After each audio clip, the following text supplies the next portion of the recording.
Growing up, birthdays in our house were a grand affair. My parents, particularly my mother, loved making a big deal out of them. There were always balloons, streamers, and an elaborate dinner with our favourite foods. But the highlight of the evening was the gift opening ceremony, where my siblings and I would sit in front of the family while unwrapping our presents one by one. I am the middle child between my older sister Lauren and my younger brother Josh. Lauren is the golden child, excelling in academics and sports, always making my parents proud. Josh, the youngest, is the baby of the family, the one who can do no wrong in their eyes. And then there's me, Emily. I've always felt like I was just there. Not exceptional in any particular way, just existing in the shadow of my siblings. Our birthdays all fell within the same week. We usually had a joint celebration, each of us receiving our gifts from family members in the living room while everyone watched. That year I was turning 17, Lauren 19, and Josh 15. Lauren unwrapped a sleek new laptop, the kind she had been hinting at for months. Josh's turn came next, and he received the latest gaming console with a stack of brand new games. Excitement buzzed around the room as my parents beamed, clearly satisfied with their choices. Then it was my turn. I reached for my gift, a small, neatly wrapped package. It was light. Too light. I forced a smile and tore away the paper, revealing a bottle of body wash and a loofah. The room fell silent for a moment before my mother clapped her hands together.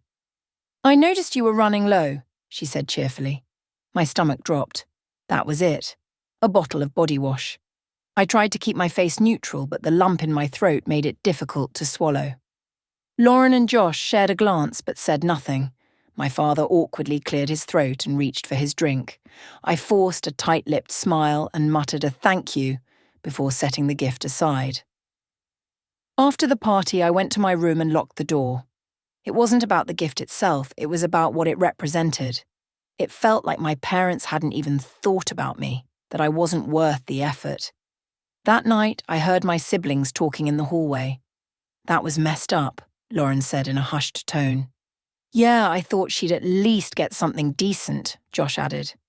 Their pity made it worse. The next day, I vented to my best friend, Mia. "Maybe they're just struggling financially," she suggested. I shook my head. "They just bought a new car last month. And did you see the gifts they got Lauren and Josh?" Mia frowned. "That's not fair. Maybe you should say something." I hesitated. Confrontation wasn't my strong suit, but a part of me knew she was right. A week later, I was cleaning up the storage room when I found an old forgotten journal tucked behind some books. It belonged to my mother. Curious, I flipped through the pages. That's when I stumbled upon an entry that shook me. "I don't know how to connect with Emily. She's so different from Lauren and Josh. I feel like no matter what I do, she remains distant. I try, but I don't know what she wants from me. I hope one day she understands." Tears blurred my vision. It wasn't that she didn't care. She just didn't know how to show it. That night, I gathered my courage and went to talk to my mother. "Can we talk?" I asked. She looked up, surprised. "Of course, sweetie. What's on your mind?" I took a deep breath. I felt really hurt on my birthday. Lauren and Josh got these amazing gifts and I got body wash. She frowned. "Oh, Emily, I didn't mean to hurt you. She hesitated. "I never know what to get you.